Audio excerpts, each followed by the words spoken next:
in honor of the season, I've got a story about zombie code.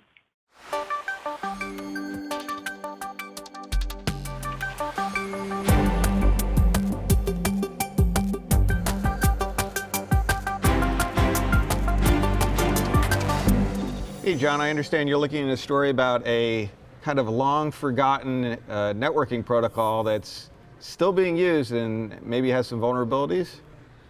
Yes, I am, John. So back in, I guess, late to early summer, a company called Armis produced a security vulnerability, or at least, prepared the report about a product called VxWorks.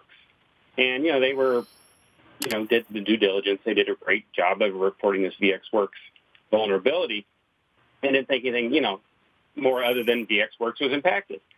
They got a call from a hospital that their infusion pump had this vulnerability that they had identified for VxWorks, and they were a little confused. It's like, well, this isn't VxWorks. And so what they discovered is that a lot of these IoT, I don't really IoT, but more of like the internet control systems and the real-time monitoring type tools that are out there are using a TCP/IP stack called IPNet that was developed 15 years ago by a company called Interpeak. And what they found is this vulnerability that Armis got, or discovered, is prevalent in every instance of this IPNet protocol. And if you think back to the old days, right, internet control systems, these real-time monitoring, didn't always have TCP/IP connections. They were Ethernet connected. But as we know, we're connecting all this stuff up to the internet, and we want to get them networked. And so this IPNet filled that void for those real-time monitoring systems. But this company's gone. This, it's not supported, but this library of for the IP stack is still present in many products. People just keep reusing this code, and it's not patched. It has a vulnerability, and it is in serious critical systems like patient monitors, security cameras, infusion pump was what this is.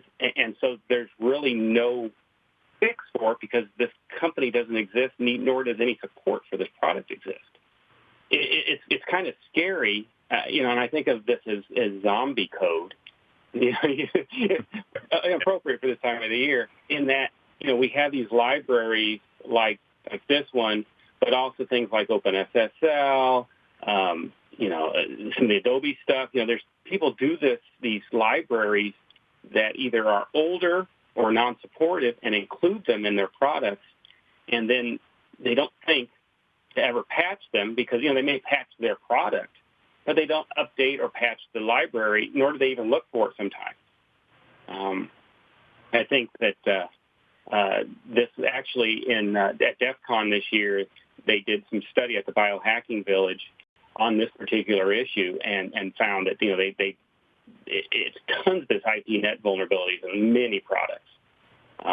So I think it speaks to the, a lot of the issue that we have to, not only do we have to keep our products up to date, but we also need to check and make sure that the libraries that they use are also up to date, and that's not always, identifiable.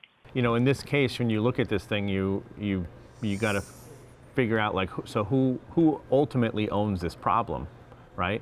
Now you got to look at this manufacturer that decided that they were going to go off and use some of these pieces of code that are readily available, right, and serve the purpose, which is the big thing there.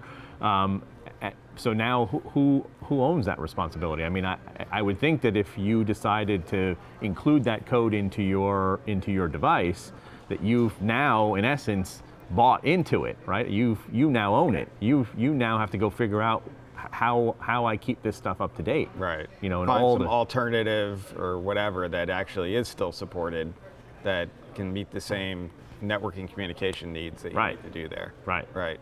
Yep. But so many of these systems in this particular issue are real-time operating systems or real-time products, and it's a lot of those, manufacturing and medical healthcare. I had a job interview many years ago with a company, and that stuff is a very niche type product and not always the best supported. Yeah. Right.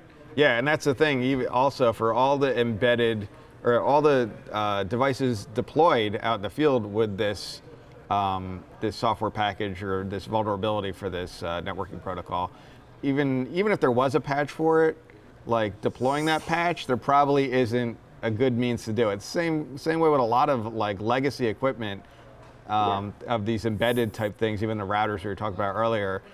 Sometimes they don't have very good patching processes, or at all. No. In some of the medical type stuff. Can you take down a hospital? And this the main issue with this hospital infusion pump. Can you take that down to patch it for an extended period? What happens if it doesn't work right? Do you have a backup? Do you have? Yeah. Right. Yeah, those are definitely risks that you run with this kind of stuff. And like you said, the patching process becomes totally ad hoc.